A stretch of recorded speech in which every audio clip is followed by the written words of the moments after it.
మీ వ్యాపార ప్రకటనలకు ఇంటర్వ్యూల కొరకు ఇప్పుడే సంప్రదించండి 9539345345. నమస్తే. సామాన్యుడి చేతిలో సామాజిక అస్త్రం నెంబర్ 1 న్యూస్కి స్వాగతం. నేను రవీంద్ర. ఆంధ్రప్రదేశ్లో ఒక ఆసక్తికరమైనటువంటి చర్చ ఒకటి నడుస్తుంది. ముఖ్యంగా వైఎస్ఆర్సీపీలో, అలాగే రాజకీయ వర్గాల్లో కూడా దానికి సంబంధించి పొలిటికల్ ఎక్స్పర్ట్స్ భిన్నాభిప్రాయాలు వ్యక్తపరుస్తున్నారు. ముఖ్యంగా ఏదైతే ఆంధ్రప్రదేశ్లో బయటకు వచ్చినటువంటి ఒక స్కామ్, దాదాపుగా 3,000కు పైగా కోట్ల రూపాయలు, ఆ స్కామ్లో ఇప్పటికే అనేక మంది ప్రముఖులు అరెస్ట్ అయ్యారు. 2019 నుంచి 2024 వరకు లిక్కర్ పాలసీని మార్చడమే కాకుండా దానికి సంబంధించి పెద్ద ఎత్తున అక్రమాలు జరిగాయి, అవినీతి చోటు చేసుకుంది అనేది తాజాగా వస్తున్నటువంటి ఒక అంశం. ఎన్నో విషయాలు వెలుగులోకి వచ్చాయి.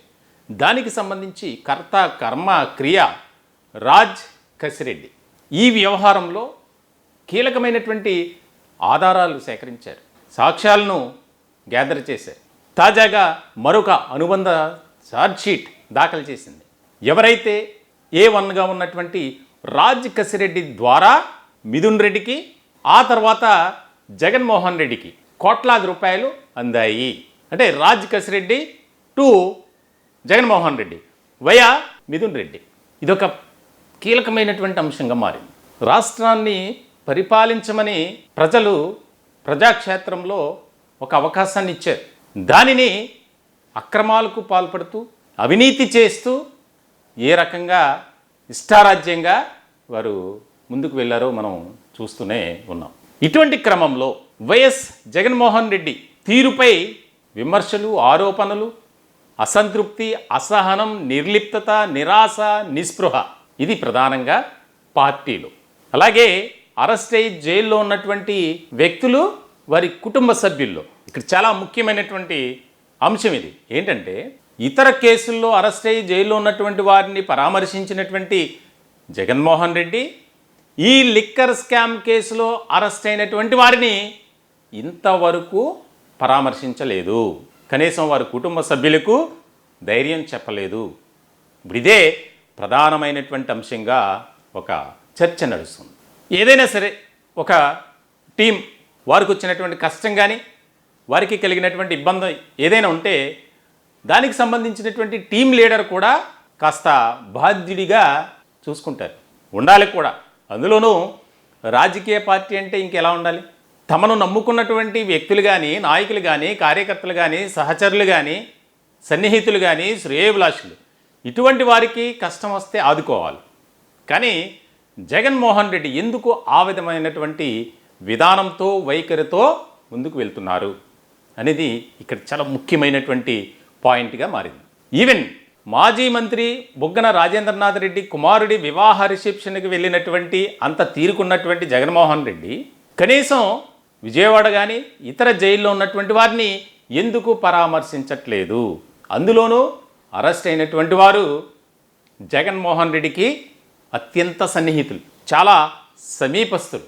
ఒక చెవిరెడ్డి భాస్కర్ రెడ్డి కానీ, మిథున్ రెడ్డి కానీ, కృష్ణమోహన్ రెడ్డి కానీ, ఇలా ఎంతోమంది ముఖ్యమైనటువంటి వారు ఉన్నారు. ధనుంజయ రెడ్డి, ఇక వారి గురించి ఆయనతో ఉన్నటువంటి జర్నీ ప్రత్యేకంగా చెప్పక్కర్లా. ఏ రకమైనటువంటి వైఖరితో 5 ఏళ్ల పాటు ఈ బ్యాచ్ రెచ్చిపోయిందో మనకు తెలుసు. అంటే పొలిటికల్గా కానీ విధానపరమైనటువంటి అంశాలకు సంబంధించి వారు చెప్పిందే వేదం. జగన్మోహన్ రెడ్డి చుట్టూ ఉన్నటువంటి క్వార్టరీ ఏదైతే ఉందో ఆ క్వార్టరీలో ముఖ్యమైనటువంటి వ్యక్తులు వీళ్ళంతా. మరి అటువంటి వారు జైల్లో ఉంటే ఎందుకు పరామర్శించలేదు? వల్లభనేని వంశీ కానీ, కాకాని గోవర్ధన్ రెడ్డి కానీ, నందిగం సురేష్ కానీ, ఇలా కొంతమంది వ్యక్తులు కొన్ని కేసుల్లో అరెస్ట్ అయినటువంటి సందర్భంలో జగన్మోహన్ రెడ్డి స్వయంగా వెళ్ళి పరామర్శించి వారి కుటుంబ సభ్యులకు ధైర్యాన్నిచ్చి మీకు నేనున్నానని ఓదార్పునిచ్చినటువంటి జగన్మోహన్ రెడ్డి మరి ఈ లిక్కర్ స్కామ్ కేసులో అరెస్ట్ అయినటువంటి వారి పట్ల ఎందుకలా సైలెంట్గా ఉన్నారు? ఇక్కడ చాలా ముఖ్యమైనటువంటి పాయింట్ ఇది. వైఎస్ఆర్సీపీలోనే ఒక విభిన్నమైనటువంటి రీతిలో చర్చ జరుగుతుంది. అంటే మేము ఏం పాపం చేశాం, మా వాళ్ళు ఏం తప్పు చేశారు, మిమ్మల్ని నమ్ముకునే కదా రాజకీయాల్లోకి కంటిన్యూ అవుతున్నారు, మీతో పాటు జర్నీ చేస్తున్నారు, మీరు చెప్పిందే కదా చేశారు. ఈ రకమైనటువంటి ఒక చర్చ పార్టీలో. అంటే రేపొద్దున మన పరిస్థితి ఏంటి? ఇప్పటికే వైఎస్ఆర్సీపీ పరిస్థితి అగమ్యగోచరంగా మారింది. ఏ సమయానికి ఏం జరుగుతుందో ఎవరు ఊహించలేనటువంటి విధంగా పరిణామాలు చోటు చేసుకుంటున్నాయి. పరిస్థితులు చకచకా మారుతున్నాయి. మరి వీటన్నిటినీ బేస్ చేసుకుని పార్టీని నడిపించాలి. పార్టీలో ఉన్నటువంటి క్యాడర్ని బలోపేతం చేసుకోవాలంటే అధినాయకుడు ఒక రకమైనటువంటి మైండ్ సెట్తో ఉండాలి. కానీ అది లేదు. ఇప్పుడు ఈ యొక్క ఏదైతే కొంతమంది ముఖ్యమైనటువంటి వారు అరెస్ట్ అయి ఉన్నారు, వారిని కనీసం పరామర్శించడం కానీ, వారి కుటుంబ సభ్యులతో టచ్లోకి వెళ్ళటం కానీ, అంటే పార్టీ పరంగా మాకు ఏమీ చేయరా, మమ్మల్ని పట్టించుకోరా, మా కుటుంబ సభ్యులు జైల్లో ఉంటే మీకు పట్టదా, మీకు చలనం లేదా, ఈ రకమైనటువంటి కామెంట్స్ కూడా అరెస్ట్ అయినటువంటి బంధువుల నుంచి, కుటుంబ సభ్యుల నుంచి వస్తుందట. మరి ఎందుకు ఈ విధంగా ఉన్నారు? ఒక ప్రచారం. దానికి ముఖ్యమైనటువంటి కారణం ఏంటంటే, అసలు ఆంధ్రప్రదేశ్లో లిక్కర్ స్కామ్ అనేదే జరగల, అసలు కేసే కాదు, ఎక్కడా కూడా దానికి సంబంధించినటువంటి ఆధారాలు లేవు, మేము ఇది చేసాం అని. అలాంటి సమయంలో అరెస్టు చేసి, అలాంటి సమయంలో అరెస్ట్ అయినటువంటి వారిని పరామర్శిస్తే జగన్మోహన్ రెడ్డికి ఎలాంటి ఉపద్రవం వచ్చి పడుతుందో అని భావించారు కాబట్టే ఆయన వెళ్ళలేదు అనేది. ఇప్పుడు తాజాగా మరొక షార్ట్ షీట్, దానికి సంబంధించి కూడా చాలా విభిన్నమైనటువంటి రీతిలో చర్చ జరుగుతుంది. ఏంటి పరిస్థితి? అందులో కొంతమంది ముఖ్యమైనటువంటి వ్యక్తుల పాత్ర, బిగ్ బాస్ పాత్ర, అరెస్ట్ అయినటువంటి వారు ఇచ్చినటువంటి స్టేట్మెంట్లో బిగ్ బాస్ అనే పదం వినిపించింది. ఆ బిగ్ బాస్ ఎవరు? వైఎస్ జగన్మోహన్ రెడ్డి. వారిని కలవడం ద్వారా, ములాఖత్ అవ్వడం ద్వారా ఇంకా ఈ ఏవైతే అనుమానాలు ఉన్నాయో, ఆరోపణలు ఉన్నాయో, విమర్శలు ఉన్నాయో బలపడతాయి. కాబట్టే ఆయన జైలుకి వెళ్ళట్లేదు. ఈ లిక్కర్ స్కామ్ కేసులో అరెస్ట్ అయిన వారిని పరామర్శించకపోవటానికి ముఖ్యమైనటువంటి కారణం ఇదే అన్నట్లుగా పార్టీలో, అలాగే రాజకీయ వర్గాల్లో కూడా చర్చ జరుగుతుంది.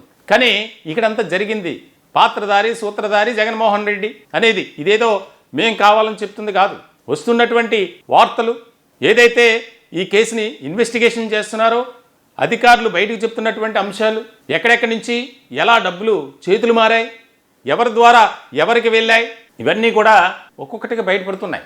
ఏదైతే నిందితులుగా ఉన్నటువంటి వారు ఇచ్చినటువంటి స్టేట్మెంట్ కూడా ఇక్కడ ఆధారంగా చేసుకోవాలి. మరి అటువంటప్పుడు, అంత జరిగినప్పుడు ఈ కేసు అసలు కేసే కాదు, దీంట్లో వాస్తవాలు లేదు, కావాలని రాజకీయంగా కుట్ర, మాపై బురద జల్లే ప్రయత్నం చేస్తుంది కూటమి ప్రభుత్వం అని జగన్మోహన్ రెడ్డి తరచూ ఆరోపిస్తున్నారు. ఇటువంటి క్రమంలో ఏదేమైనప్పటికీ ఆయన వారిని పరామర్శించకపోవడం వెనుక అనేక కారణాలు ఉన్నాయి, వాస్తవం ఓకే. కానీ పరామర్శించాల్సినటువంటి అవసరం ఉంది. నైతిక బాధ్యతగా పార్టీ అధ్యక్షుడిగా, పార్టీలో కీలకమైనటువంటి వ్యక్తులుగా ఉన్నారు కాబట్టి ఇలాంటి సమయంలో ఆయన ఖచ్చితంగా స్టెప్ తీసుకోవాలి. వారి కుటుంబ సభ్యులకు ధైర్యం ఇవ్వాలి, అలాగే వారికి కూడా మనోనిబ్బరాన్ని కలుగజేయాలి. మీరు ఎట్టి పరిస్థితుల్లో ఏదేమైనప్పటికీ భయపడొద్దు, మీ వెనుక మేమున్నాం, పార్టీ అండదండలు ఉంటాయి అని చెప్పాలి. ఇదే ఇప్పుడు చర్చ రాష్ట్ర రాజకీయ వర్గాల్లో, అలాగే ముఖ్యంగా వైఎస్ఆర్సీపీలో. మరి ఏం జరుగుతుంది రానున్న కాలంలో? ఈ కేసులో ఇంకెంతమంది ప్రముఖులు అరెస్ట్ అవుతారో తెలియనటువంటి పరిస్థితి. ఇప్పుడు తాజాగా అనేక అంశాలు వెలుగులోకి వస్తున్నాయి, అనేక విషయాలు బయటపడుతున్నాయి. చూడాలి ఎలాంటి కీలకమైనటువంటి పరిణామాలు చోటు చేసుకుంటాయనేది ఈ యొక్క చాలా ఇంట్రెస్టింగ్గా మారినటువంటి వ్యవహారం. ఈ టాపిక్పై మీ విలువైన అభిప్రాయాలు కామెంట్ రూపంలో తెలియజేయచ్చు. దయచేసి మా ఛానల్ని సబ్స్క్రైబ్ చేసుకోండి. Thank you.